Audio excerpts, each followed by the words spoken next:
Hello guys, कैसे हैं आप सब। आज का वीडियो हमारा थोड़ा हटके होने वाला है क्योंकि आज जो है एक हमारे साथ एक्सपर्ट जुड़ रहे हैं बीजिंग चाइना से।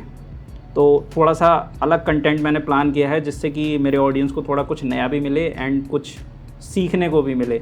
तो ये थोड़ा सा कैजुअल टाइप का पॉडकास्ट होगा एंड बंदे प्रोफेशनल हैं बट पॉडकास्ट कैजुअल है।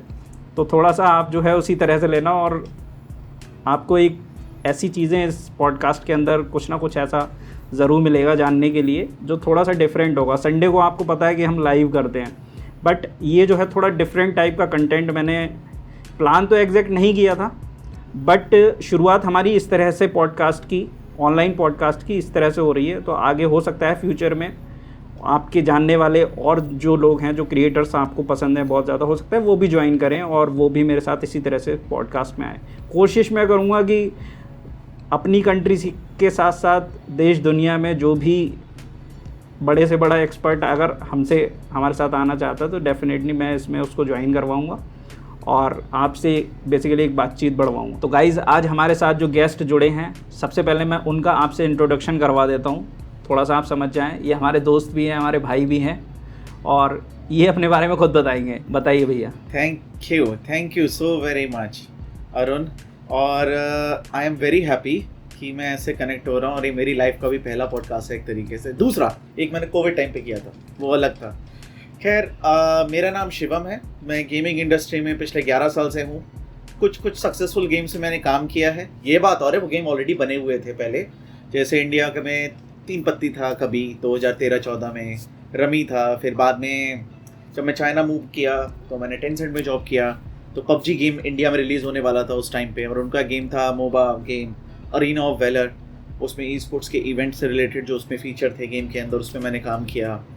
दैन मैंने ओप्पो गेम्स में काम किया। उनका प्लान था कि हम उनका ऐप स्टोर होता है ना ओप्पो का, तो उसमें कैसे गेम प्रमोट होना है सारा। दैन मुझे लगा कि मुझे बाहर रहना है। फिर मेरे को जब अपॉर्चुनिटी दोबारा आई काम करने की, तो मैंने परफेक्ट वर्ल्ड गेम्स में काम किया और तब से मैं बीजिंग में हूँ 2019 से लेकर अब तक लगातार। वरना 2016 में पहली बार मैं चाइना आया था, शंघाई। तब से आना जाना रहा और अब मैं 2019 से लेकर अब तक बीजिंग में हूँ। और मैंने परफेक्ट वर्ल्ड में जॉब किया, प्रोडक्ट मैनेजर, फिर बिजनेस डेवलपमेंट, कैसे स्टूडियो को पैसे देने हैं, कौन से गेम अच्छे हैं। इसके बाद आपने सुना होगा पेटीएम फर्स्ट गेम, तो मुझको वो भी चीज़ें जानना था। रियल मनी गेम का सिनेरियो अब कैसा बन गया है।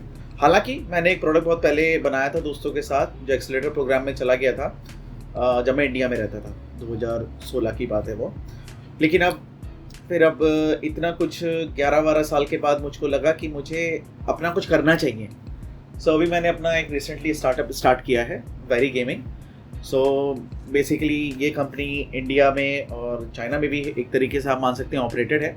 और जब मैंने काम स्टार्ट किया अकेले थे, तो साथ ही मिलते गए, लोग बढ़ते गए। तो by the time I become co founder member of US startup है सुपर हार्ट। उसमें बहुत ही टैलेंटेड टीम है, एक नया अपकमिंग गेम ला रहे हैं। आई होप आगे देखते हैं कैसा क्या रहता है। And I am really feeling very lucky कि डेफिनेटली टीम टैलेंटेड होगी, इसमें तो कोई डाउट ही नहीं है। Thank you so very much कि बस मैं लकी फील किया कि मेरे को मिला अपॉर्चुनिटी। एंड नाउ ये एक बड़ी अपॉर्चुनिटी कि मैं अपने आप को आपके साथ कैसी बातें कर रहा हूँ। मैं भैया से कई बार मिल चुका हूँ। अब मुझे एग्जैक्टली नंबर से याद नहीं है मैं कितनी बार मिला हूँ, लेकिन मुझे याद है शायद मैं 2-3 बार मिल चुका हूँ भैया से। और भैया मैं इसलिए कह रहा हूँ क्योंकि मेरे से एज में भैया बड़े भी हैं, लग नहीं रहे होंगे, बात अलग है, ज़्यादा एज में मैं ही लग रहा हूँ। लेकिन मैं इनसे जितना मिला हूँ मैं जानता हूँ ये बहुत एनर्जेटिक पर्सनैलिटी हैं। आप इन्हें जो है गेमिंग इंडस्ट्री का टाइगर श्रॉफ बुला सकते हैं। सिर्फ और सिर्फ एनर्जी की बात हो रही है यहाँ पे। Thank you. बट हीरो का नाम गलत लिया।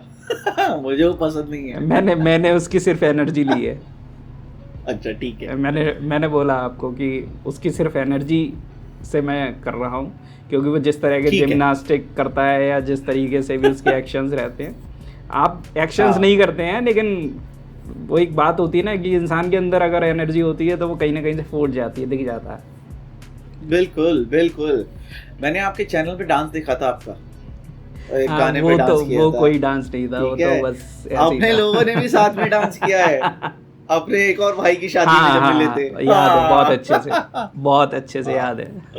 तो बेसिकली ये जो पॉडकास्ट करने का रीज़न है, ये रीज़न सिर्फ ये नहीं है कि कुछ सिखाना है या कुछ आपको बहुत ज़्यादा नॉलेज देनी है। नॉलेज हम हमेशा ही देते हैं, टाइम टाइम पे आपको पता ही है चैनल पे वीडियोज़ आते हैं, लैपटॉप रिव्यूज़ आते हैं और इंटेंस होता है सब कुछ बहुत ज़्यादा।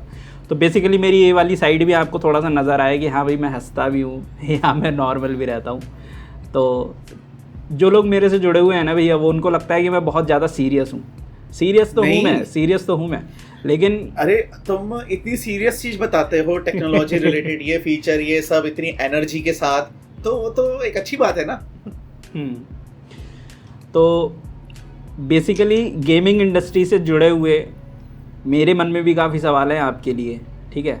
हाँ। और इसके अलावा कुछ हम ऐसी चीज़ों पर भी बात करेंगे इस पॉडकास्ट के अंदर जो यंग जनरेशन के लिए कुछ ना कुछ हम इंस्पायरिंग निकाल कर देंगे। दूसरी चीज़, हम एक अपॉर्चुनिटी तलाश करने की कोशिश करेंगे जिससे कि हमें ये समझ में आए कि ये जो पॉडकास्ट है वो थोड़ा सा प्रोडक्टिविटी की तरफ जाना चाहिए, जिससे कि एटलीस्ट आप अगर हमें 10 मिनट 20 मिनट या 30 मिनट जितनी देर का भी ये पॉडकास्ट होता है, अभी नहीं पता कितनी देर का होगा, तो कम से कम लोगों को कुछ फ्रूटफुल तो मिले। सही बात, बिल्कुल बिल्कुल ज़रूरी है। तो भैया मैं आपसे ये चीज़ पूछना चाहूँगा, मैं बीच बीच में भैया हैं क्योंकि मेरी ये, तो मैं इनको भैया भी बुला लूँगा, सर भी बुला लूँगा, उसमें कोई बड़ी बात नहीं है। अरे मेरा नाम भी ले सकते हो, शिवम। तो बेसिकली मैं आपसे ये जानना चाहूँगा कि आपने टेंसेंट में कितने साल काम किया, और जो टेंसेंट में जब आपने, जैसे आप बता रहे हैं कि पबजी उस टाइम पे इंडिया में लॉन्च होने वाला था, तो जब पबजी इंडिया में आया था तो अलग ही जोश था। पबजी एक अपने टाइप का एक अलग ही गेम था, बहुत ज़्यादा। आप जानते हो, मेरे व्यूअर्स जानते हैं कि मैं गेम सिर्फ टेस्ट करने के लिए खेलता हूँ।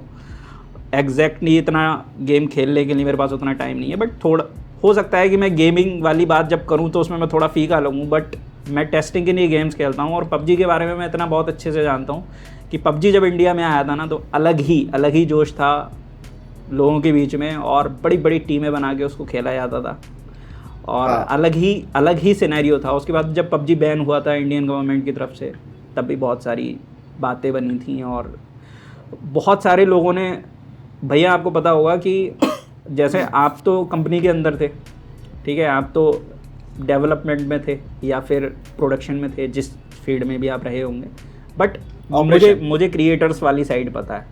तो आपका एक डिफरेंट प्रोफेशन हुआ, हालांकि हम जिस तरीके से कनेक्टेड हैं एक दूसरे से, वो हमें एक तार जोड़ के रखा हुआ है बेसिकली, क्योंकि आप सिक्के का दूसरा पहलू है, मैं एक पहलू हूँ।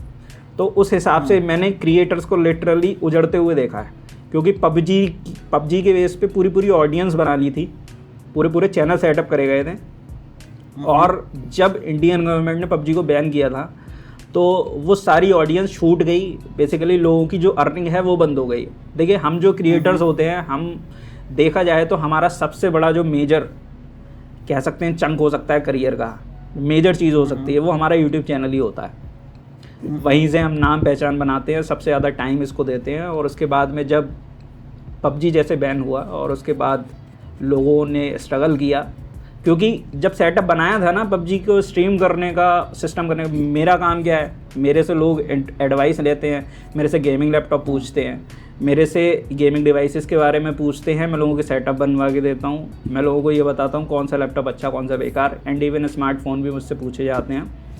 तो जब आप आज हमारे साथ जुड़े हो तो हम ये सवाल भी आपसे करेंगे, और प्लस बताएंगे भी अपनी ऑडियंस को। पता तो होगा ही कुछ लोगों को, लेकिन जो मेजर ऑडियंस है उसको हम ये बताना चाहते हैं कि उस टाइम पे जब पबजी बैन हुआ था ना, एक तो वो साइड थी कि कंज्यूमर्स थे जो सिर्फ और सिर्फ उस पबजी को खेल रहे थे, लेकिन जो लोग स्ट्रीम कर रहे थे उस पबजी को, उन्होंने अपने सेटअप बनाए हुए थे, वो 2-2, 3-3 लाख रुपए या फिर इवन उससे भी ज़्यादा के सेटअप सिस्टम बनाया हुआ था, जिससे वो उसको स्ट्रीम किया करते थे। जैसे कि माइक हो गया एंड लैपटॉप हो गया, लैपटॉप भी लगता है, माइक भी लगता है, एक अच्छा स्मार्टफोन भी लगता है 40-50 हज़ार का, जिस पे वो चलेगा, एंड उससे स्ट्रीम निकाल के हमें लैपटॉप में लेनी होती है। देन लैपटॉप से हमें किसी न किसी OBS सॉफ्टवेयर से या किसी भी थर्ड पार्टी सॉफ्टवेयर से उसको स्ट्रीम करना पड़ता है। अच्छा माइक भी चाहिए, अच्छा हेडफोन भी चाहिए, सब कुछ मतलब सिस्टम में काफ़ी बढ़िया चाहिए। और फिर जब लोगों का काम एक तरीके से बंद होता है ना तो फिर बहुत ख़राब लगता है। हालांकि बहुत सारे लोग जो हैं जो थोड़े से मल्टीपल गेम्स को स्ट्रीम किया करते थे, उन्होंने दूसरे गेम्स पे स्विच कर लिया, लेकिन नुकसान तो हुआ था लोगों का। और रीजंस रहे होंगे मल्टीपल। देखिए कई बार सिक्योरिटी इशू बताया गया, प्राइवेसी इशू बताया गया, मल्टीपल रीजंस हो सकते हैं। तो उस चीज़ पर जो है हम भैया की थोड़ी सी ओपिनियन जानना चाहते हैं कि बेसिकली रीज़न क्या रहा था पबजी के बंद होने का इंडिया में, एंड उसके बाद चेंज होकर के वो BGMI आया, और बेसिकली इश्यूज़ क्या थे। ठीक है, सबसे पहले तो मैं ये बताना चाहूँगा, जैसे आपने कहा कितने साल तो मैं नहीं कर पाया था टेंसेंट में काम, क्योंकि ऑपरेशन का जॉब था उस टाइम पे और मैं कम्युनिटीज़ को मैनेज करता था। गेम था अरीना ऑफ वैलर। ओके। सो मैं वन ऑफ द गाय था जिससे टेंसेंट और मेरा कॉन्वर्सेशन स्टार्ट हुआ था। मैं एक बार एक बिजनेस ट्रिप पे गया था साउथ कोरिया, तब से देन बाय द टाइम जब तक मैं पहुंचा शेंजन, उन्होंने इंडिया में ऑफिस खोल लिया, इंडिया में हेड हायर हो गए, इंडिया में पूरी टीम बन चुकी थी। सो काफ़ी चीज़ें हो चुकी थी ऑलरेडी उस टाइम पे, लेकिन हाँ मैं टेस्टिंग फेज और इन सब चीज़ों में था। सो हाँ, पबजी एक तरीके से कुछ चीज़ें होती है ना, ट्रेंड सेट करना, जॉनर डिफाइनिंग, वो तो उसने किया। इंडिया में उसने ई स्पोर्ट्स इंडस्ट्री की नींव रखी। कि आप बता रहे हैं ना कि लोग आते हैं कंपटीशन में, इतने सारे स्ट्रीमिंग भी, कैरी मिनाती ने चैनल स्टार्ट किया, कैरी इज लाइफ, और सारा सब कुछ, जो बहुत सारे चैनल स्टार्ट हुए। कट से हेडशॉट, जो ये डायलॉग फेमस हुआ एक तरीके से, कहाँ से, वो तो पबजी का ही देन था एक तरीके से सारा। खैर आगे जाके सीन ऐसा हुआ ना, ये सारी जो चीज़ें बैन स्टार्ट हुआ था, मुझे डेट अभी भी एग्जैक्ट याद है, तब मैं परफेक्ट वर्ल्ड में था, और ये आपके जून का लास्ट वीक था, 29 जून 2021 को ये ऐलान हुआ था कि हम 200 एप्लीकेशन को बैन करेंगे। सो 200 एप्लीकेशन को बैन करने के ना कई सारे XYZ रीज़न थे। कुछ रीज़न वैलिड थे, कुछ आप पॉलिटिक्स उसमें डाल लो, या कुछ होता है ना कि भेड़ चाल, सॉरी क्या कहते हैं कि गेहूं के साथ घुन भी पिसता है वाली बात हो गई थी। हाँ। कुछ लोग वाकई में प्रॉपर काम कर रहे थे, लेकिन वो बेचारे पिस गए थे, क्योंकि जो भी डिस्प्यूट हुआ था उस टाइम पे इंडिया और चाइना का। सो बेसिकली उस टाइम पे जब 200 एप्लीकेशन बैन हुए, सो जो एप्लीकेशंस और गेम ऑलरेडी ऑनलाइन थे गूगल प्ले स्टोर पे, तो उन लोगों ने तुरंत गाइडलाइन देखना स्टार्ट किया कि क्या चीज़ है, क्या सर्वर में चेंजेस करने हैं, डेटा प्राइवेसी का क्या लॉ है, किस तरीके से करना है। सो बहुत सारे गेम्स में ऑलरेडी ये चीज़ें चल रही थी। बट पबजी में आपने उस टाइम पे देखा होगा, एक तो होती है पॉजिटिव साइड, स्ट्रीमर बढ़ रहे हैं, गेमर बढ़ रहे हैं, लोगों को पता लग रहा है नए जॉनर के बारे में, हाई क्वालिटी गेम खेल रहे हैं, मोबाइल डिवाइस के बारे में नॉलेज बढ़ रही है, नहीं मुझे 3 GB का रैम चाहिए, का फ़ोन चाहिए, या इससे खेलना है उससे खेलना है। कॉन्शियसली सबकॉन्शियसली लोग अपग्रेड हुए थोड़ा बहुत डिवाइस लेने में। लेकिन बाद में ऐसा हुआ कि बहुत सारी कंप्लेंट हुई कि किसी ने भाई को मार दिया, 2 गुटों की लड़ाई हो गई, गुजरात के सीन हुए, तमिलनाडु के सीन हुए। तो क्या होता है ना, जब आपके पास इतनी कंप्लेंट भर भर के आने लगती है, या आपके पेरेंट्स भी मान लो किसी तरीके से वो हो गए, क्या कहते हैं, परेशान हो गए, या उन्होंने कंप्लेंट किया, सो डेफिनेटली एक एक्शन बन जाता है। क्राइम ब्रांच जो अपने काम करता है अपने देश में, सो वो भी एक रीज़न पहले अवॉइड होता है। 1 कंप्लेंट, 2 कंप्लेंट, 3, खूब सारी आने लगी, खूब सारी, तो definitely you need to take action on that. So कई बार नोटिस गए, फिर ऑडिट हुए, फिर वो एक्शन लेके फाइनली वो बैन हुआ। और हालांकि पबजी का जो पहला वाला था वो नोटिस नहीं, अचानक से बैन हुआ था, क्योंकि इतनी सारी कंप्लेंट आ चुकी थी। अब अगर उसमें देखा जाए कि क्या फ़र्क पड़ा, फ़र्क ये हुआ कि एक वॉइड आया अपने देश में, क्योंकि एकदम से इतने बढ़िया बढ़िया लोग गेम खेल रहे थे पबजी, और इतना सीखा था और एकदम से ख़त्म हो गया। उसके बाद इंडिया में एक गेम इंट्रोड्यूस किया गया था, जैसे पबजी बैन हुआ, तो इंडियन एक कंपनी है जो गेम डेवलपमेंट की कंपनी है, उसने अनाउंस किया कि हम पबजी जैसा कुछ गेम बना रहे हैं। हालांकि हाँ, वो मैं बता रहा हूँ, उसकी ग्राफिक्स तो खैर उसके पबजी के आसपास भी नहीं थे, बट था गेम कुछ ना कुछ तो अल्टरनेटिव इंडियन लोगों ने दे दिया। हाँ, वो अब अभी मैं इस बात को भी याद रखना कि मैं अपनी जो कंपनी फॉर्मेशन है वो मैं इस इंसिडेंट से जोड़ूंगा, वो बाद में बताऊंगा। ओके। सो ऐसा हुआ था कि फौजी का अनाउंसमेंट हुआ था, अक्षय कुमार की पोस्ट दुनिया जान में वायरल, हम ये बनाएंगे, हम वो कर देंगे, वैसा कर देंगे। So they generate a very good hype. The positive side is, एक इंडियन कंपनी कुछ करने जा रही है, उसने इतनी हाइप जनरेट करी, लोगों ने डेस्परेटली वेट किया कि कुछ आएगा, कुछ आएगा, कुछ आएगा। जो आया वो सबको पता है क्या आया, कितनों ने खेला सबको पता है, उससे मुझे कमेंट नहीं करना, क्योंकि कुछ लोग जानने वाले भी है, तो वो सबने देखा कि क्या है क्या नहीं है। शायद उसका अगला पार्ट आने के चांसेस हैं, लेकिन हाँ वो आप ये कह सकते हो कि एक ना खालीपन हो गया गेम जॉनर में, जिसकी कमी पूरी करी आगे जाके फ्री फायर में। जो गरेना फ्री फायर गेम है, सेम कॉन्सेप्ट है, फ्री फायर की भी क्वालिटी है, बहुत स्ट्रीमिंग होती है और पूरे चैनल्स बने हुए हैं उसके बेस पर। हाँ, तो वो गेम उस साल का टॉप डाउनलोडेड और काफी ज्यादा पैसे कमाने वाला गेम था तब। लेकिन अब तो BGMI आ गया तो वो चीज कंप्लीट हो गई। हाँ, आप बताइए क्या कह रहे हैं। वो टाइम ऐसा था, वो टाइम एक तरह से टर्निंग पॉइंट था बहुत सारी चीज़ों के लिए। बहुत से बिजनेस वहाँ ख़त्म हुए, बहुत से बिजनेस बने, बहुत सारी नई अपॉर्चुनिटीज़ क्रिएट हुई। बेसिकली सिस्टम तो यही होता है कि एक चीज़ ख़त्म होती है तभी कोई नई चीज़ जन्म लेती है, तभी कुछ हो पाता है। मैं तो इसको पॉजिटिव साइड कहूँगा कि उस टाइम पे एक इंडियन डेवलपर के हाथ में एक पॉजिटिव साइड आई। लेकिन चीज़ ये था कि कोई एक छोटा डेवलपर PUBG नहीं बना सकता, बहुत ज़्यादा रिसोर्स चाहिए। आप वो देखते हो, वो बंदूक लेके भागता है, सारा सब कुछ, कितने मोकैप बनते हैं, मोशन कैप्चरिंग, सारा सब कुछ होता है बड़े बड़े स्टूडियो में। It's not easy for small developer. ये टेक्नोलॉजी जितना मैं जानता हूँ इतनी कॉम्प्लेक्स है और इतने ज़्यादा रिसोर्सेज इसमें खर्च होते हैं, इतना पैसा लगता है कि मेरा जैसा बंदा तो शायद ये कहेगा कि पैसे की कोई लिमिट नहीं है, क्योंकि गेम लॉन्च होने के बाद भी कंटिन्यूअस डेवलपमेंट में रहता है, उसके बग्स फिक्स किए जाते हैं टाइम टू टाइम। टीम तो ऑलरेडी हायर्ड ही रहती है, जिसकी टीम ने उस गेम को डेवलप किया है वो टीम तो कंपनी छोड़ के जा नहीं सकती। कंपनी को उस टीम को, जो कि करोड़ों रुपए लेती है गेम डेवलप करने के, और वो कोई एक दिन में नहीं बनती है, all over the world best engineers तलाशे जाते हैं उनके लिए, बेस्ट डेवलपर्स तलाशे जाते हैं। कहीं कोई पर्टिकुलर चैलेंज आता है तो उसके लिए फिर अलग से बंदा कोई हायर करके कहीं ना कहीं से ढूंढ के लाया जाता है। और उसके बाद उस तरह से मतलब देखा जाए तो गेम क्रिएशन अपने आप में एक बहुत ही सेंसिटिव, कुछ ऐसा क्रिएट करने की कोई प्रोसेस कह लो या कुछ भी कह लो, जो प्रोसेस होती है ना जो क्रिएशन की, वो प्रोसेस में मुझे लगता है कई बार कंपनी को खुद नहीं पता होता होगा कि वो उसे क्या डेवलप करना है और वो कितना कॉम्प्लेक्स डेवलप कर देने वाली है। क्योंकि मुझे लगता है कि जैसे एक बेसिक प्लान तो रेडी रहता होगा और ये भी मोटिव रहता होगा उनके दिमाग में, कंपनी के दिमाग में, कि उनको यूज़र्स को या व्यूअर्स के लिए प्लेयर्स के लिए किस तरह का गेम बनाना है।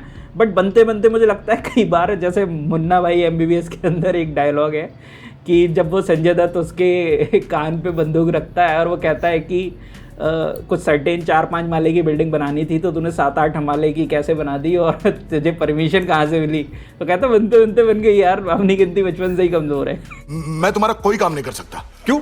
पिछली बार 8 माले की परमिशन ली थी और 11 माले की बिल्डिंग बना दी। अरे बनते बनते बन गई यार, अपनी गिनती बचपन से ही कमजोर है। तो मुझे लगता है कि गेम भी जो है बनते बनते बन जाता होगा, और कई बार जितना रिसोर्स सोच रखा होगा लगाने का किसी बंदे ने, एक बंदा तो बनाता नहीं है, कई बार बड़े गेम होते हैं तो पूरी टीम मिलकर बनाती है। जैसे GTA 5 का आपको पता होगा कितनी बड़ी टीम लगती है, कई साल के डेवलपमेंट से वो गेम बना है एंड उसको कंटिन्यू रखना, तो वो तो खैर एक बहुत बड़ी चीज़ हो गई। लेकिन इसमें ये है कि एक बार जो आपने चीज़ में हाथ डाल दिया तो फिर आप पीछे नहीं हट सकते, क्योंकि जितने रिसोर्सेज आपने इन्वेस्ट कर दिए हैं, जितना पैसा डाल दिया है या जो कुछ भी डाल दिया है, उसको रिकवर करना है एट लास्ट।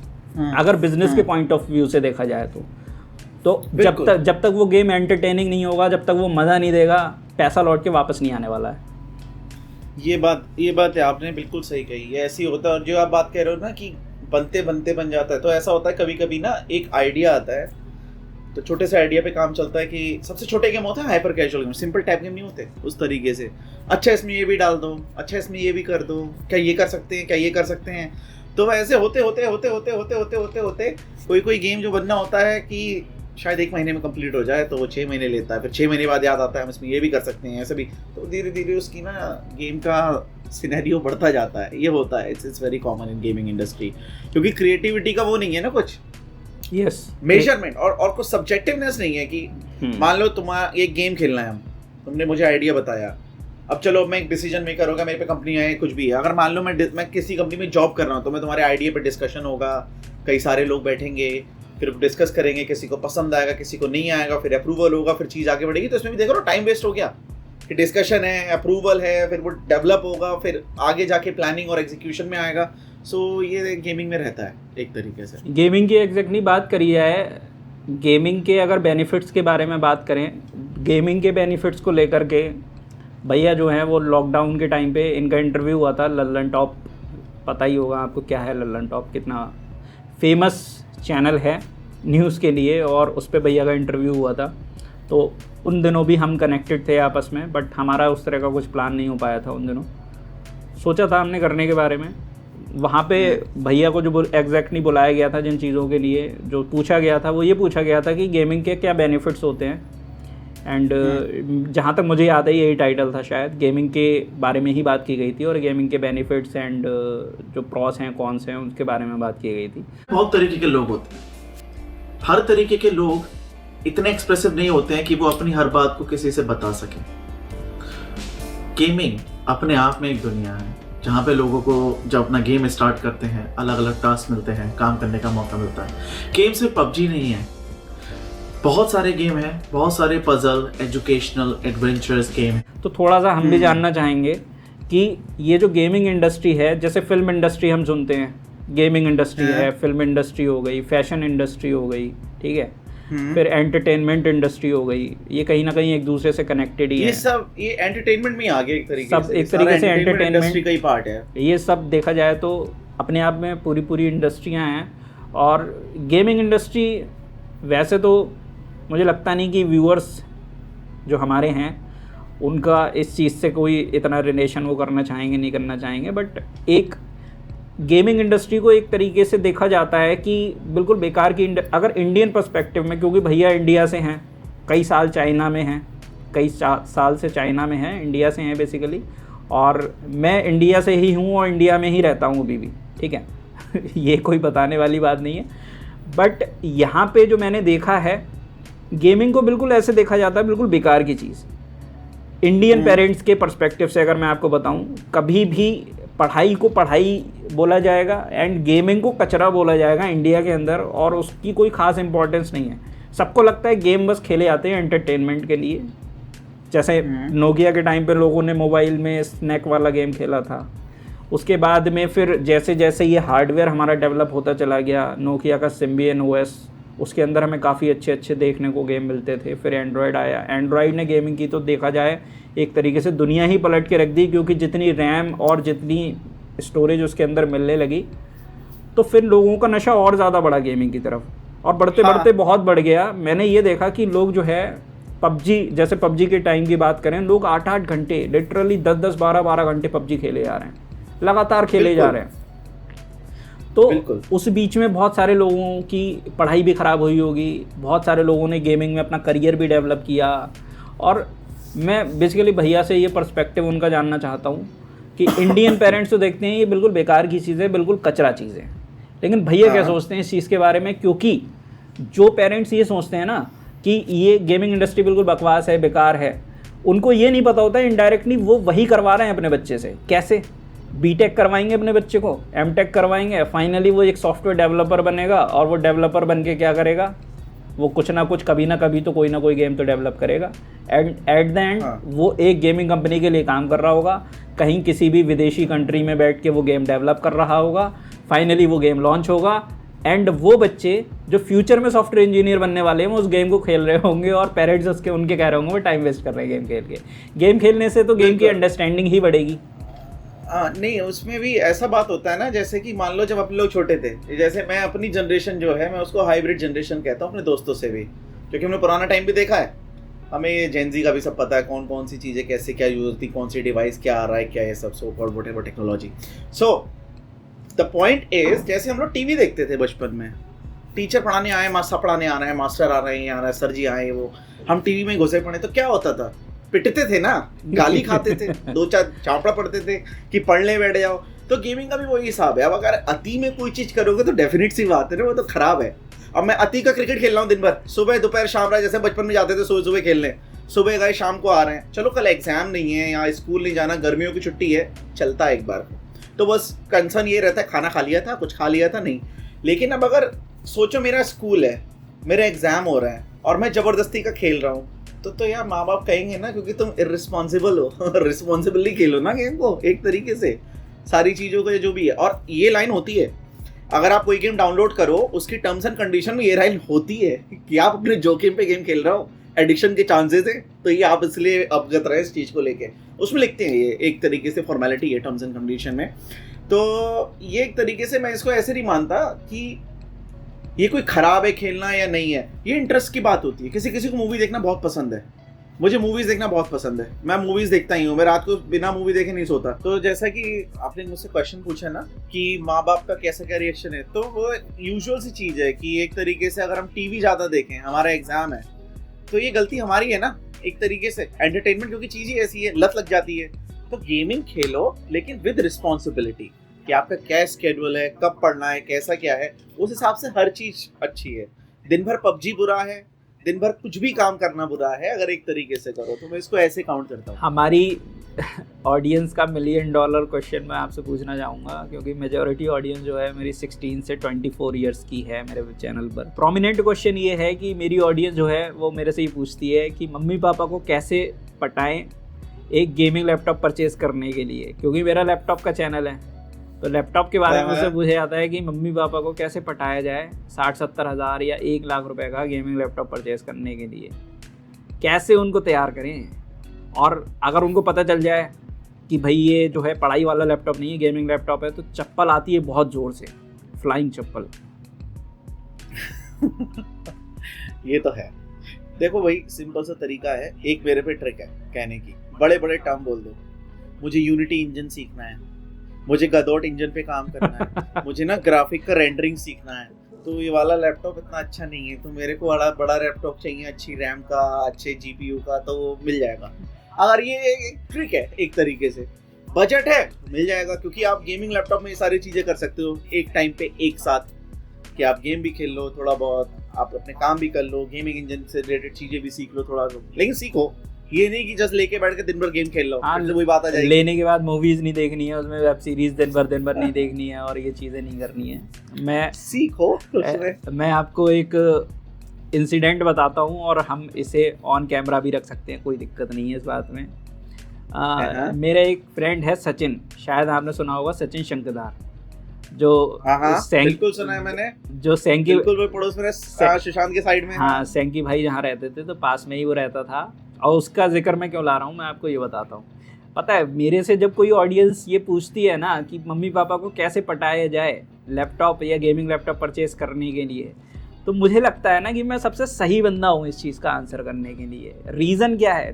रीज़न मैं आपको बताता हूँ, ये मेरी लाइफ का अचीवमेंट भी है, मैं उसे एज ए अचीवमेंट में काउंट करता हूँ अपने। और मेरे एक फ्रेंड था, हम लोग 12th में नहीं, 11th या 12th स्टैंडर्ड में हम लोग थे।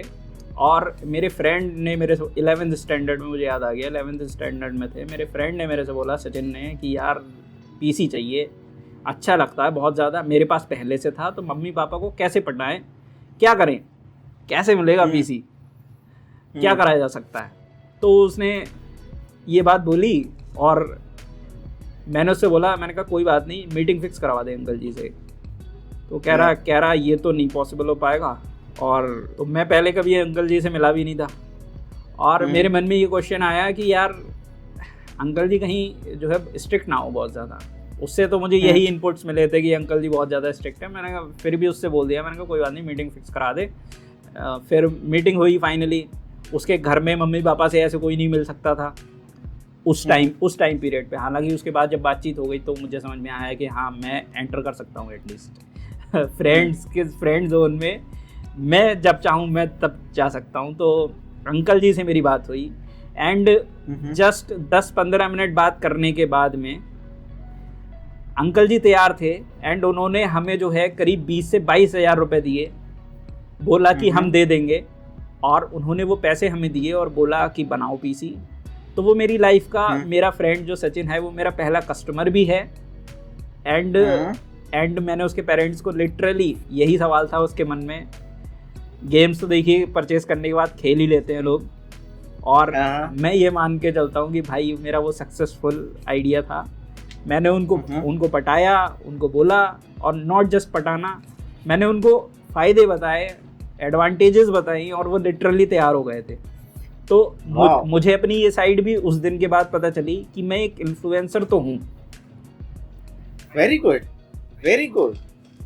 यू रियलाइज वेरी अर्ली कि भैया मैं ये सब कर सकता हूँ। That's very nice. यस। उसके बाद में मेरे फ्रेंड सर्कल में जितने भी मेरे फ्रेंड्स थे, सब मेरे से पीसी की हाँ। एडवाइस लिया करते थे, और मुझे लगता है कम से कम 10-12 पीसी बनाए होंगे, और वो सबके यहाँ असेंबल किए। मैं खुद जाता था करने के लिए। हम लोग मार्केट से पार्ट्स परचेज करते थे अच्छी क्वालिटी के, सारे A1 ग्रेड के, Nice. उनको असेंबल करते थे एंड उनको जो जाके असेंबल करके आते थे उनके घर पे। और उनको ख़रीदने के बाद में मेरे फ्रेंड्स ने कभी मुझ पर डिस्ट्रस्ट इशू नहीं दिखाया, उन्होंने हमेशा मुझे ट्रस्ट किया। और जब भी उसके मेंटेनेंस की बात आई, उसमें विंडोज़ की बात आई, XYZ किसी भी इशू की बात आई, वो मेरे तक लाते थे एंड मैं उसको फिक्स करता था। इवन मैंने अपना पीसी जो लोगों ने मेरे से परचेज किए थे उनको मैंने 10 साल तक भी सर्विस दी है। Wow, very very very nice, that's very good. Next question मेरा आपसे ये है कि गेमिंग इंडस्ट्री इंडिया में किस तरह से और राइज करने वाली है, और क्या नई अपॉर्चुनिटीज़ हैं यंगस्टर्स के लिए। क्या आज के टाइम में लोगों को, ये तो सबको पता है कि गेमिंग अगर स्ट्रीमिंग करनी है तो फिर लैपटॉप लगेगा, अच्छा स्मार्टफोन लगेगा, और अगर अपना फेस भी दिखाना है बढ़िया वेबकैम भी लगेगा। कई बार फ़ोन के कैमरे से भी काम चल सकता है, लेकिन थोड़ा बढ़िया दिखाना है, जैसे कि उज्ज्वल गेमर है अपना टेक्नो गेमर्स, अगर उसकी तरह करना है तो फिर आपको फिर वेबकैम और ये सारी चीज़ें भी लगेंगी। बेसिकली शुरुआती खर्चा है, हो सकता है 1-2 लाख भी एक्सीड करे, कुछ लोग थोड़ा कम में भी बना लेते हैं, बट रिलायबल गेमिंग करनी है आपको, 4-5 साल तक करनी है तो फिर थोड़ा सही लगेगा। तो क्या लोगों को इतना इन्वेस्ट करके बनना चाहिए गेमर, क्या लगता है आपको? पहले जैसे 2 क्वेश्चन है, पहला आपने इंडिया वाला पूछा, इंडिया में क्या सीन है, और फिर देन गेमिंग। तो इंडिया में तो ये कहा जाए कि इंडिया अब गेमिंग का बहुत ही ग्रोइंग मार्केट होने वाला है, क्योंकि आप पॉपुलेशन देखो कितनी है, population is equals to use है, तो पॉसिबिलिटी बहुत ज़्यादा है। और इंडिया में अभी प्रोजेक्शन यही है कि आगे आने वाले टाइम में 868 मिलियन गेमर होने वाले हैं, जो भी 245 latest report if I am not wrong. तो ये पहली चीज़, जब गेमर बढ़ रहे हैं तो जाहिर सी बात है गेम की डिमांड बढ़ेगी, गेम की डिमांड बढ़ेगी तो हार्डवेयर की भी डिमांड बढ़ेगी, लोग अपने आप अपग्रेड करेंगे चीज़ों को लेके। और गेमिंग में अभी इंडिया में बस ये है कि थोड़े बहुत ना गेम जॉनर की लैकिंग है, सिमिलर काइंड ऑफ गेम ज़्यादा फेमस हो जा रहे हैं। लूडो खेलने तो सब लूडो खेल रहे हैं, या लूडो बना रहे हैं, 3 पत्ती तो 3 पत्ती। तो इनोवेशन अभी पीसी गेम्स में ऑलरेडी आ रहा है, काफ़ी स्टूडियोज़ ने अपना नाम अच्छा रोशन किया है, इंडिया का नाम बहुत ऊपर तक लेके गए हैं। और अगर आप लेटेस्ट न्यूज़ आप तो देखते होंगे, टेक्नोलॉजी में कितनी सारी गेमिंग कंपनियां इंडिया में आ रही हैं, because they can't avoid Indian user, क्योंकि इतने ज़्यादा यूज़र हैं, कितना बड़ा मार्केट है एक तरीके से। तो इसलिए डेफिनेटली इंडिया में गेमिंग तो बढ़ रही है, और हमें बहुत सारे अब गेमिंग एंटरप्रेन्योर मिलने वाले हैं कि, और ऑलरेडी हैं, मौजूद हैं ऑलरेडी, बहुत सारी कंपनी है इंडिया की। और अब अगर हम बात करें इसके दूसरे एस्पेक्ट पे कि गेमर को क्या स्ट्रीम करना चाहिए क्या नहीं, तो एक मैं छोटी सी ट्रिक बता सकता हूँ यहाँ पे आपके यूज़र को। एक अभी मुझे ये नहीं पता ये सॉफ्टवेयर एक्टिव है कि नहीं, कुछ एप्लीकेशंस होती हैं, जैसे एक ऑमलेट आर्केड करके एप्लीकेशन थी, तो मैं ऑमलेट आर्केड एप्लीकेशन पे जो मैं गेम खेलता हूँ, जैसे call of duty mobile launch हुआ था उस टाइम पे, तो मैं उस पर स्ट्रीम करता था। मुझे बस अपने फ़ोन की स्क्रीन वो करनी है, माइक का एक्सेस देना है।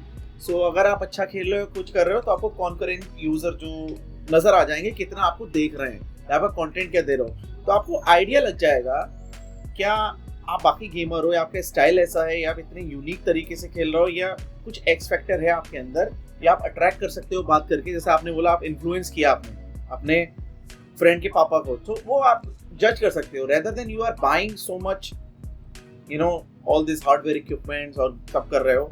तो इस टाइप के बहुत सारे स्ट्रीमिंग प्लेटफॉर्म है, आप उसमें साइन अप करके एक बार ट्राई करके देखो क्या सीन बनता है क्या नहीं है। मैं कॉल ऑफ ड्यूटी में 5 की कॉन्फ्रेंस ले गया था एक बार। ये बात और है कि वो आगे कंटिन्यू नहीं हो पाया चीज़ों को लेके, और वन पॉइंट ऑफ टाइम में अपनी कंपनी का वो बनने वाला था स्ट्रीमर, वो भी नहीं हो पाया क्योंकि हम दूसरे प्रोजेक्ट में फिर चले गए। तो ये चीज़ ना एक तरीके से डिपेंड करता है कि रेदर देन आप इतनी महंगी चीज़ें खरीदो, बेहतर है ऐसे सॉफ्टवेयर पे जाओ, 1-2 बार गेम खेलो, देखो क्या चल रहा है, लोग कैसे खेल रहे हैं, क्या है, आपको आइडिया लग जाएगा चीज़ों का। एक बहुत सीरियस क्वेश्चन है ये, मेरा अपना पर्सनल क्वेश्चन है ये, लेकिन हाँ, बिल्कुल, लेकिन है पब्लिक के हित में। हाँ बोलिए।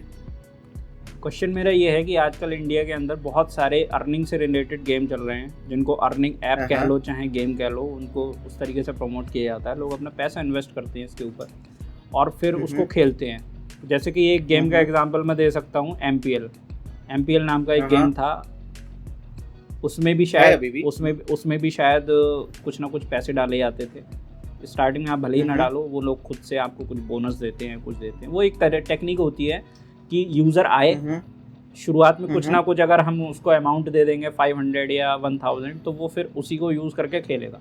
फिर उससे देखेगा कि उससे एक्स्ट्रा कुछ बना तो फिर वो दोबारा उसके अंदर पैसे डालेगा अपने क्रेडिट कार्ड से, डेबिट कार्ड से या मम्मी पापा के, और फिर आगे वो उसको कंटिन्यू करेगा। तो मैंने ये चीज़ फील करी है कि कुछ लोगों ने इन चीज़ों में अपने 2 साल 4 साल भी डाले हैं।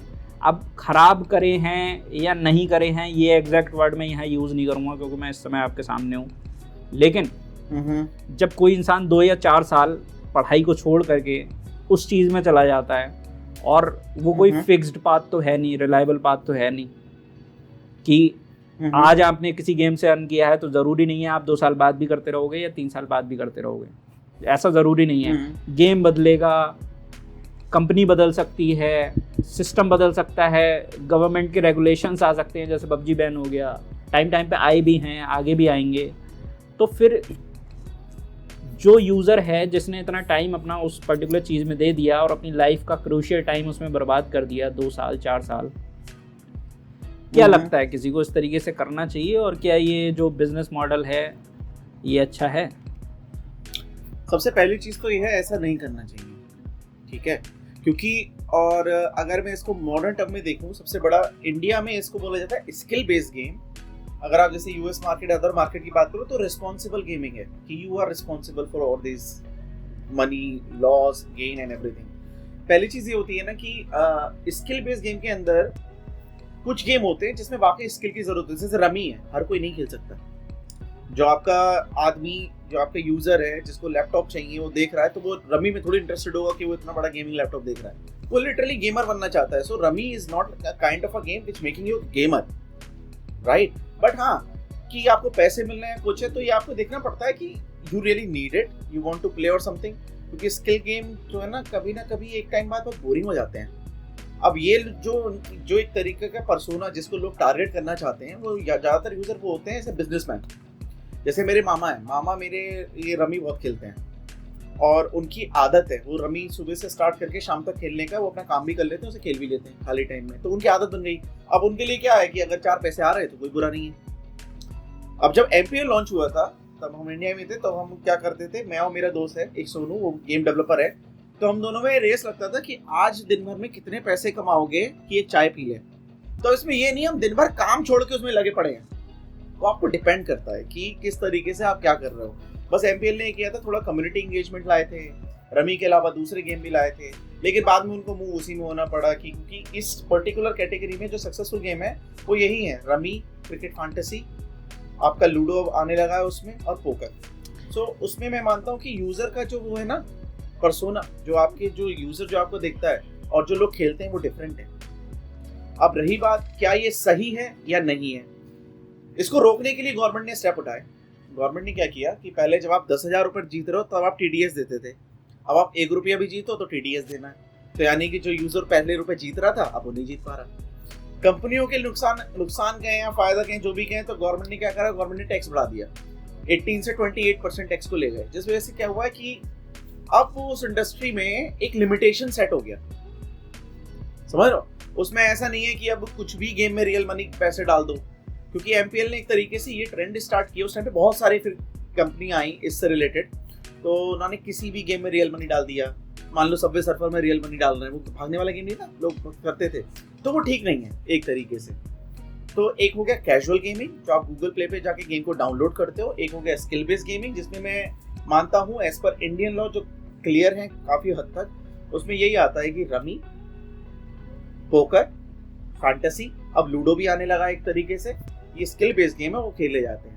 आप खुद सोचो, अभी आपका यूजर अब आपको मैसेज करता है कि भाई यार आप मुझे लैपटॉप बताओ कैसा क्या है, अब वो अगर लैपटॉप में लूडो खेल रहा है तो इसमें किसकी गलती है? किसकी गलती है? वो तो खैर 20,000 के लैपटॉप में भी हो जाएगा, क्या कोई बड़ी बात। तो वही है, 1 लाख लेके तुम लूडो खेल रहे हो। एक क्वेश्चन मेरा आपसे रिलेटेड इस बात से है, और मैं लिटरली ये क्वेश्चन मैं पूछ लेता हूँ, ये मेरा अपना पर्सनल क्वेश्चन भी है एंड ये हर किसी से रिलेट करेगा, और लोग मुझसे पूछते हैं तो मैं लोगों से पूछ लेता हूँ।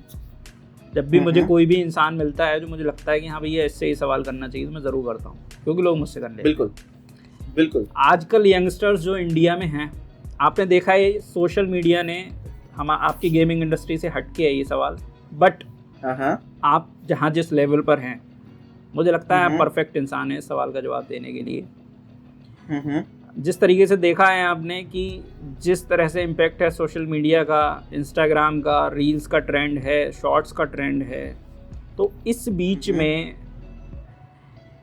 एक पढ़ाई, एक चीज़ साथ साथ चलती है। जैसे अभी रिसेंटली आपने देखा होगा डॉली चाय वाला का कोलैब हुआ बिल गेट्स के साथ में, एंड बाद में कोलैब के बाद में वो बंदा ये बता रहा कि मुझे तो पता भी नहीं था ये बंदा बिल गेट्स है, जबकि मेरे जैसा इंसान, और शायद कहीं ना कहीं आप भी हो सकता है, मेरे जैसा इंसान बिल गेट्स की बायोग्राफी पढ़ते हुए बड़ा हुआ है। लिटरली पीसी जितना मुझे नशा देता था, मुझे लगता है दुनिया का सबसे बड़ा नशा भी वो नशा नहीं दे सकता। तो मैं जो इंसान जो अपने अंदर से लाइफ में एक मौका ढूंढूंगा, चाहूँगा मिलना उस बंदे से। किस बंदे से? बिल गेट्स से, जो कि हम लोगों के लिए पता ही है, अब किसी को बताने की ज़रूरत नहीं है बिल गेट्स कौन है। तो दुनिया का सबसे अमीर आदमी रहा जो इंसान, एंड माइक्रोसॉफ्ट को माइक्रोसॉफ्ट बनाने वाला इंसान, तो उस बंदे से कोई ऐसा बंदा मिलता है जो लिटरली चाय बेच रहा है, और हम जैसे बंदे, मैं तो खैर इतना कुछ नहीं मानता अपने आप को, ऐसा कुछ स्पेशल नहीं है, लेकिन मैं कहता हूँ कि बड़े से बड़ा बंदा जो बड़े से बड़ा एमटेक भी कर लेगा, एंड उसके बाद कई सारी लैंग्वेजेस में सर्टिफिकेशंस भी कर लेगा, बढ़िया बढ़िया गेम कहो या सॉफ्टवेयर कहो, कुछ भी बड़ा से बड़ा डेवलप भी कर लेगा, एंड इवन माइक्रोसॉफ्ट के एम्प्लॉय तक मुझे नहीं लगता कि बिल गेट्स से मिल सकते हैं पर्सनली। इतना आसान नहीं होगा, राइट। लेकिन किसी ऐसे बंदे को अपॉर्चुनिटी ये मिल जाना बिल गेट्स से मिलने के बाद में, तो लिटरली लोगों के मन में ये सवाल आया कि पढ़ाई सब बेकार है, सोशल मीडिया ही सब कुछ है। क्या लगता है आपको इस बात? मैं इसमें मेरे जो पॉइंट होंगे वो दो होंगे, और दोनों शायद कॉन्ट्राडिक्ट करेंगे दूसरे को। पहला पॉइंट मैं ये करूंगा कि अब जैसे डॉली चाय वाला फेमस हुआ, आपको याद है वो एक सिंगर थी, रेलवे स्टेशन पे गाना गा रही थी, रानू मंडल, वो थी, वो मिली। फिर आपको याद होगा कि इस तरीके से ना सोशल मीडिया से कई सारे जो एकदम से रातों रात स्टार बने, वो थी आंख मारने वाली लड़की भी, आईपीएल के दौरान थोड़ा वायरल हो गया था, थोड़ा वो भूल गया मैं, वो कुछ हुआ था ऐसा आईपीएल प्रिया वॉरियर करके, हाँ, जो थी प्रिया प्रकाश वॉरियर, प्रिया जो भी नाम था। सो बेसिकली इसको आप ऐसे काउंट करो, the power of social media, ठीक है। लेकिन अब जैसे प्रिया वॉरियर का हमने नाम लिया, उस टाइम में और इस टाइम में 3-4 साल का फर्क है देखा जाए।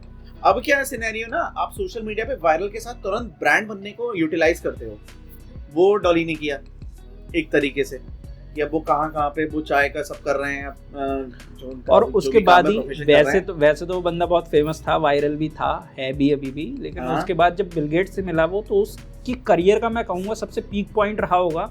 क्योंकि मैं सिर्फ अपने आप को यूट्यूबर नहीं मानता, मैं एनालिस्ट भी हूँ, मैं बहुत सारी चीज़ें सोशल मीडिया पे ये भी एनालाइज करता हूँ क्या ट्रेंड चल रहा है क्या नहीं चल रहा है, एंड यूट्यूब में लिटरली मुझे अच्छा खासा टाइम हो गया है, तो मुझे अच्छा खासा एक्सपीरियंस है इस चीज़ में।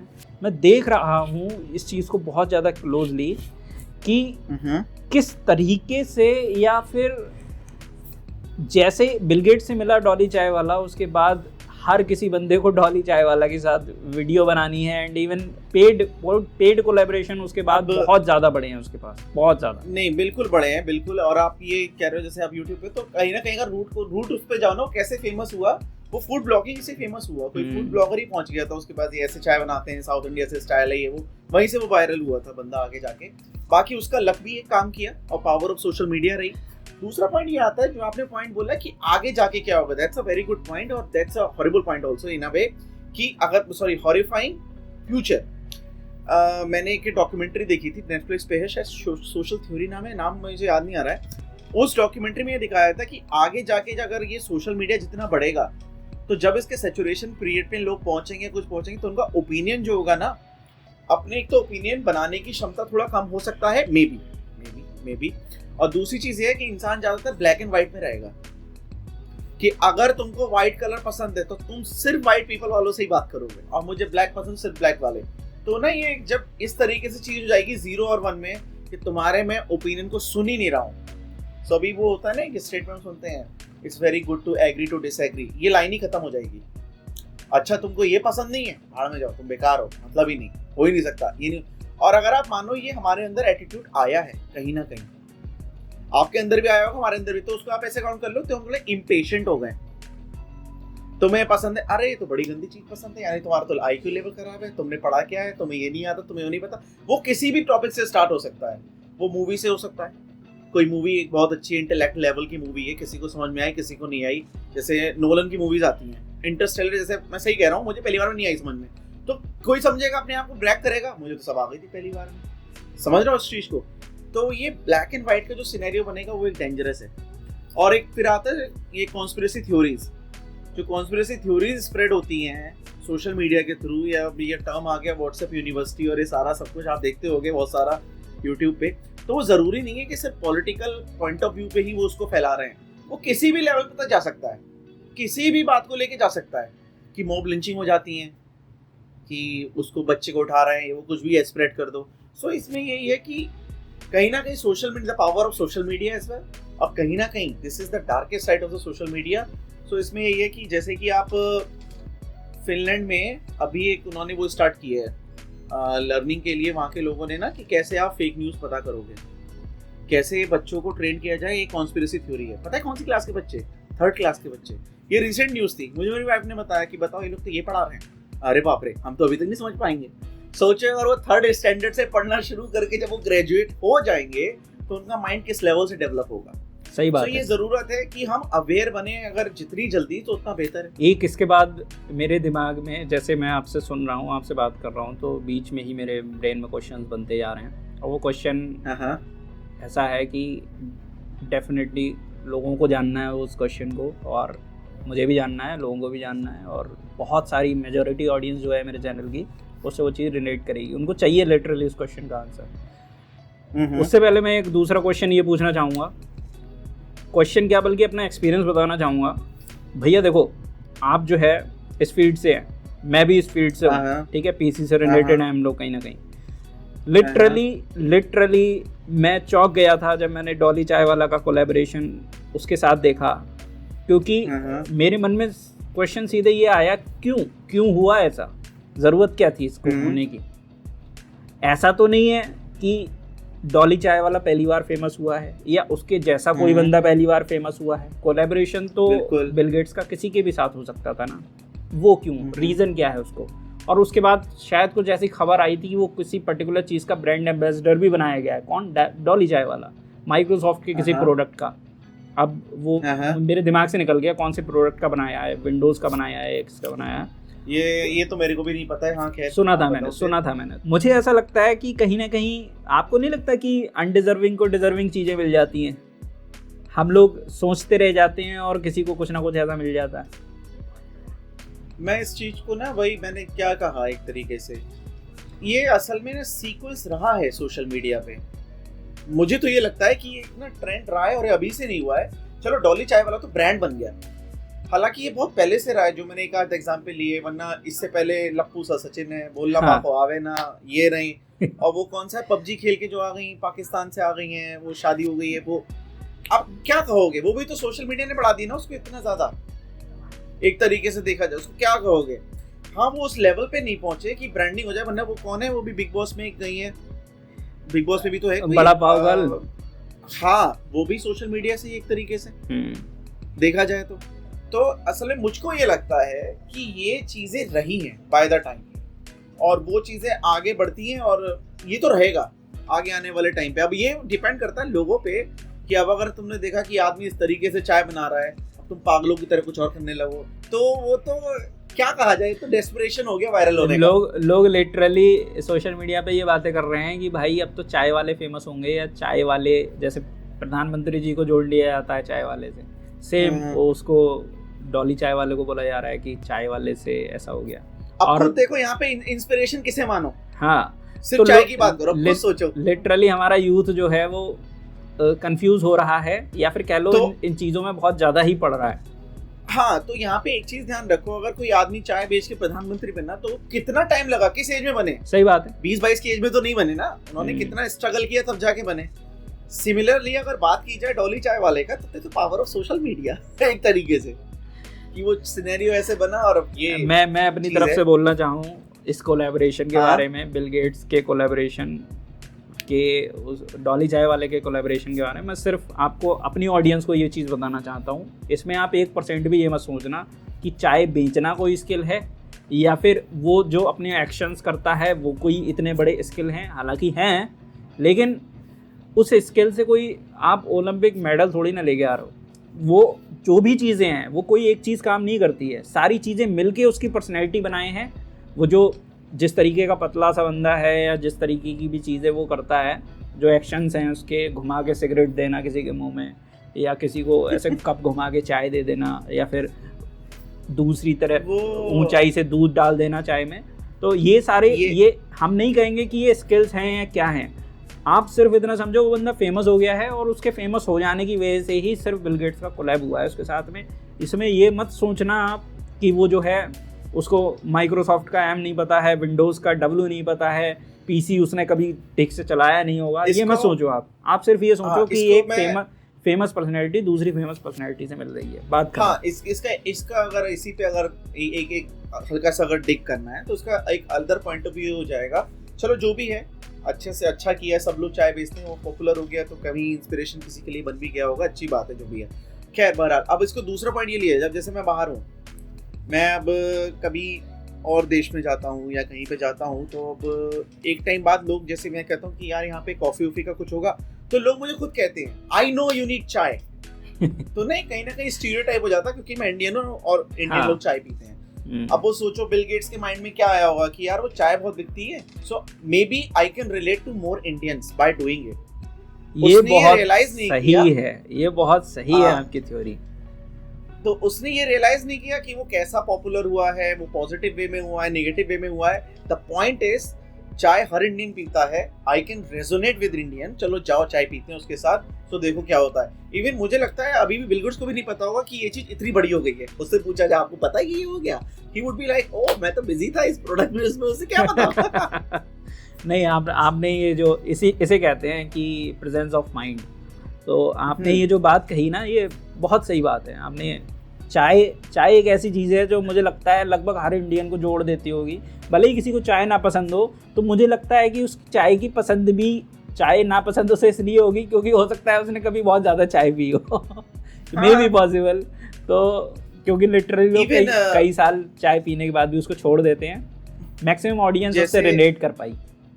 जैसे एक चीज है उससे काफी आपकी ऑडियंस और रिलेट कर पाएगी। जब मैं गुड़गांव या नोएडा में जॉब करता था तो हम एक टास्क जैसी काम किया या मीटिंग फिनिश हुई, कुछ हुआ, जिसको सिगरेट पीनी हो सिगरेट, मैं सिगरेट नहीं पीता, मैं चाय पीता हूँ बहुत, तो जो भी सिगरेट पीने जा रहा है मैं उसको चाय पीने चला गया। अब वो चाय पे मीटिंग चल रही है, कभी कभी चाय पे जरूरी डिस्कशन हो गया और चाय पे ही गेम आइडिया निकल आया। हाँ। इतना डिस्कशन हो गया चाय पे, तो ऐसा भी होता है एक तरीके से। सो यही सब चीजें हैं कि क्या कर सकते हैं क्या नहीं है। आप यकीन मानो, अभी मुझे नहीं पता चाय का रेट क्या इंडिया है, 5 रुपए का रेट था, तो हम एक बार डिस्कस कर रहे थे गेम को लेके। 5 रुपए की अगर हम चाय पी रहे हैं 2 लोग, डिस्कशन हुआ, टोटल हमारा बिल बैठा 320 रुपए। अब सोचो कितनी चाय पी होगी और कितनी देर खड़े रहे होंगे बाहर। सही बात है। ये रियलिटी है, ये हो जाता है। सो यही चीज है। लास्ट क्वेश्चन मैं आपसे करूंगा और उसी के साथ मैं पॉडकास्ट भी एंड करूंगा। लास्ट क्वेश्चन मेरा आपसे ये है, जो मैं बहुत देर से लिटरली वेट कर रहा था इस क्वेश्चन को पूछने का। वो क्वेश्चन मेरा ये है कि आज का जो यूथ है हमारा, देखिए अगर लैपटॉप परचेस करेगा तो उसे कुछ ना कुछ उसमें सीखना रहेगा। फ्रीलांसिंग वो कर सकता है या फिर किसी कंपनी के लिए काम कर सकता है, या फिर वो इंडस्ट्री में घुसने वाला है और उससे पहले वो बहुत सारे कंप्यूटर से रिलेटेड स्किल्स सीखेगा। ऑब्वियस सी बात है, एक लैपटॉप परचेस करेगा तो। हम लैपटॉप की बात इसलिए कर रहे हैं क्योंकि हमारा लैपटॉप का चैनल है। बिल्कुल। इस सब बीच में इंसान बहुत कंफ्यूज्ड है। कंफ्यूज्ड ये है कि यार वो पढ़ाई करे या कंप्यूटर स्किल्स को डेवलप अपने बेटर करे, या फिर सोशल मीडिया स्टार बन जाए, इन्फ्लुएंसर बन जाए, हिला के चाय बेचे, या क्या मतलब। तो कहीं ना कहीं मैं ऑडियंस के लिए सवाल अपने मन से करना चाहता हूँ। मेरा अपना क्वेश्चन भी है कि लाइफ में सक्सेस होने के लिए क्या चाहिए, कैसे हो इंसान सक्सेस, और बेटर सक्सेस कैसे हो। आप अपने हिसाब से इसको बताइए कि आप अपनी सक्सेस को ध्यान में रखते हुए बताइए कि लोग हर किसी की ज़िंदगी अलग अलग है, कोई किसी पॉइंट पे है, कोई किसी पॉइंट पे है, किसी के पास रिसोर्सेज हैं, किसी के पास नहीं हैं, बहुत ज़्यादा स्ट्रगल करते हैं लोग। तो मैं सिर्फ और सिर्फ आपसे ये जानना चाहता हूँ कम शब्दों में कि क्या है सक्सेस की डेफिनीशन। गवर्नमेंट जॉब सक्सेस है, प्राइवेट जॉब सक्सेस है, बिजनेस सक्सेस है, अच्छा पैसा कमा लेना सक्सेस है। मैं ये जानना चाहता हूँ कि सक्सेसफुल कैसे बने इंसान लाइफ में, और वो जो सक्सेस है एट द एंड उसके पास पैसा भी आ पाए। मतलब हम सक्सेस ये नहीं जानना चाहते कि इंसान सक्सेसफुल बन जाए बट ज़रूरी खर्चों के लिए उसके पास पैसा ही नहीं है।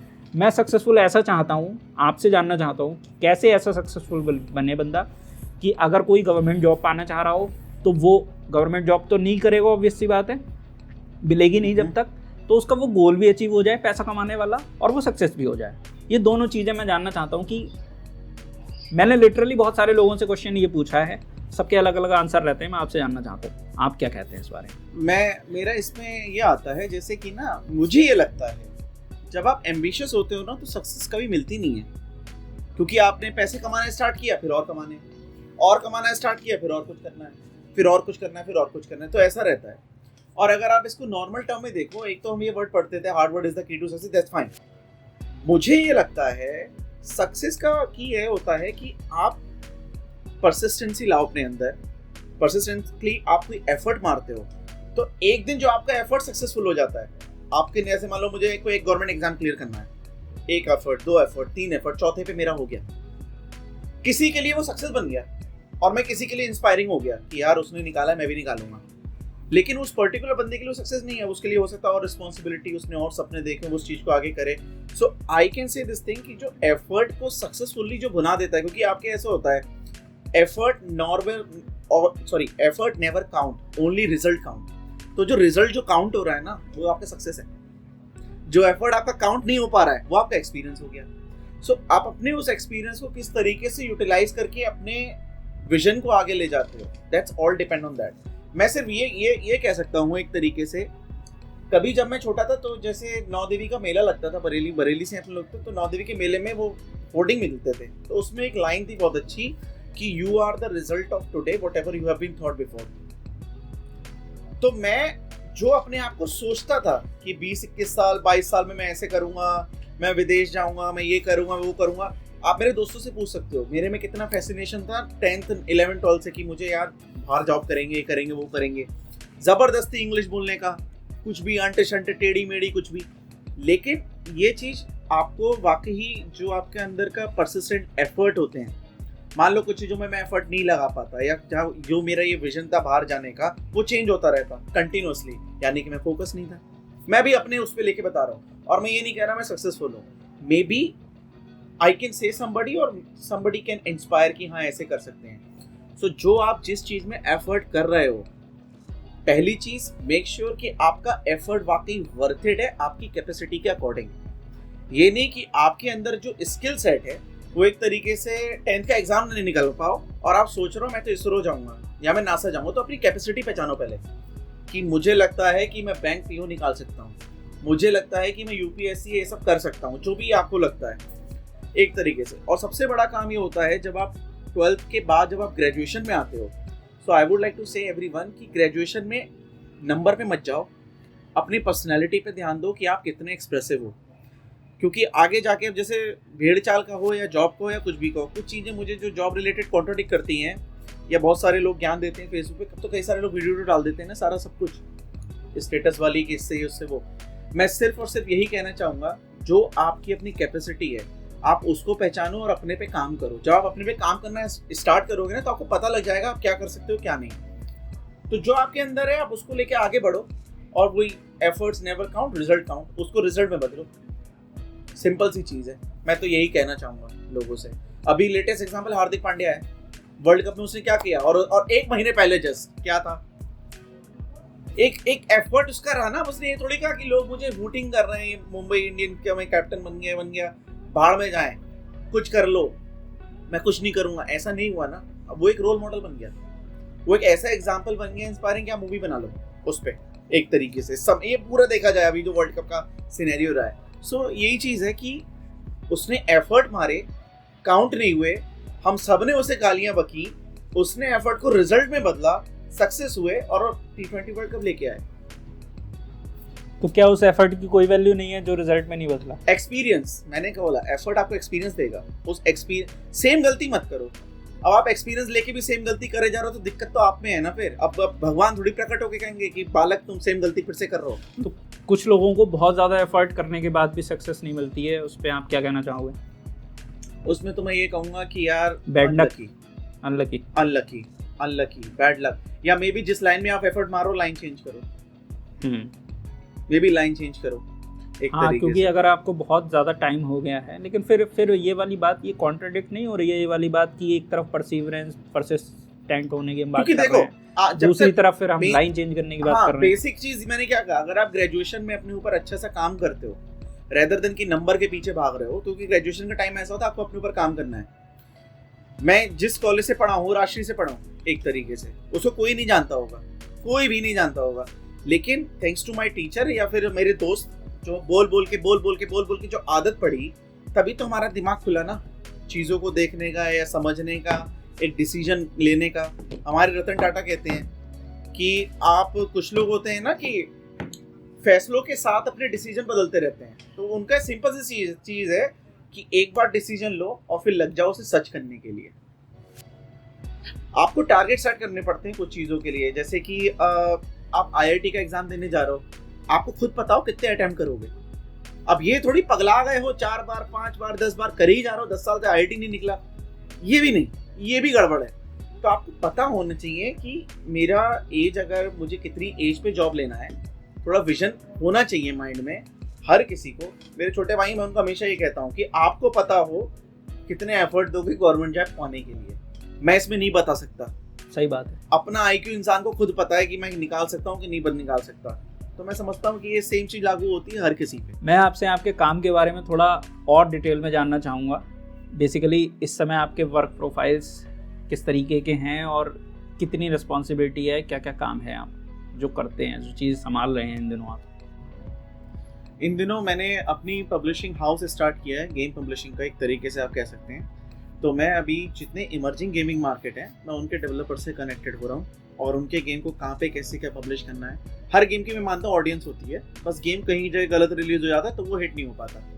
तो इंडिया के डेवलपर को रीच आउट करना, उनके गेम को किसी और मार्केट में, जो इमर्जिंग मार्केट LATAM रहा, वहाँ पे लेके जाना, या सेंट्रल ईस्टर्न यूरोप के डेवलपर्स हैं वहाँ से।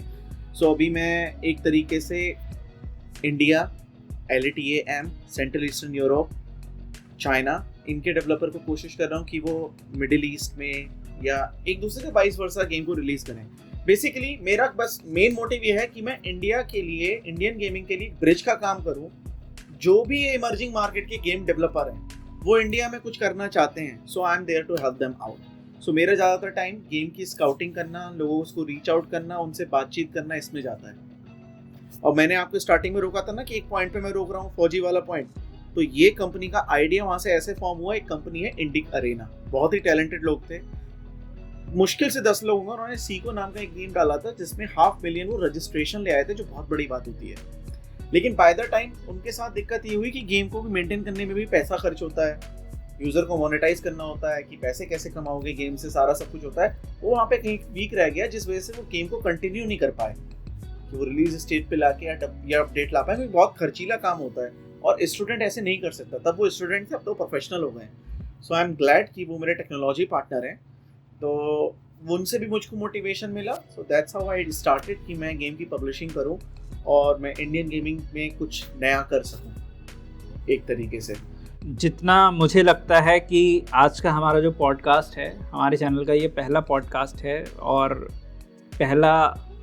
पहली बार हम जो है आपको अपने चैनल पे एज अ गेस्ट ला पाए, ये बहुत बड़ी बात है और एक थैंक यू, बहुत ही ऑनर वाली बात है मेरे लिए। दूसरी चीज़ ये है कि मेरे लिए भी दूसरी चीज़ ये है कि आप जैसे बंदे ने इतना टाइम निकाला हमारे लिए, पॉसिबल नहीं होता है, आसान नहीं है।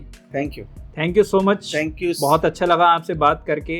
इस पॉडकास्ट का डेफिनेटली कुछ ना कुछ पॉजिटिव इम्पैक्ट भी जाएगा, एंड ना भी जाए तो भी कोई फ़र्क नहीं पड़ता। बेसिकली हमने कुछ डिफरेंट टाइप ऑफ कंटेंट नया स्टार्ट किया और मेरे लिए भी नई चीज़ है। मैंने कभी ऐसे पॉडकास्ट नहीं किया अपने काम से रिलेटेड, तो मेरे लिए भी नया नया है। आगे जाके उम्मीद करते हैं कि चीज़ें हम भी सीखें, आप भी सीखें, साथ में बढ़ें, साथ में चलाएं सब चीज़ें। थैंक यू भैया फॉर ज्वाइनिंग अस। आगे भी आपसे बातचीत होती रहेगी जैसे जैसे टाइम आपसे मिलेगा, अगर मौका मिलेगा तो ज़रूर करेंगे। Thank you so very much, thank you so very much Arun. तो guys thank you so much इस पॉडकास्ट को देखने के लिए। आई होप कुछ फ्रूटफुल मिला होगा आपको। इसी तरह की चीज़ें और भी आपको हमारे चैनल पर देखने को मिलेंगे आगे भी। अच्छा लगा है तो लाइक कीजिए, चैनल सब्सक्राइब कीजिए, बेल आइकन प्रेस कीजिए। और संडे को लाइव हम करते हैं, आइए ज्वाइन करिए हमें। चलिए मिलते हैं नेक्स्ट वीडियो में किसी बड़े टॉपिक के साथ। तब तक के लिए नमस्कार, जय हिंद। नमस्कार, नमस्कार।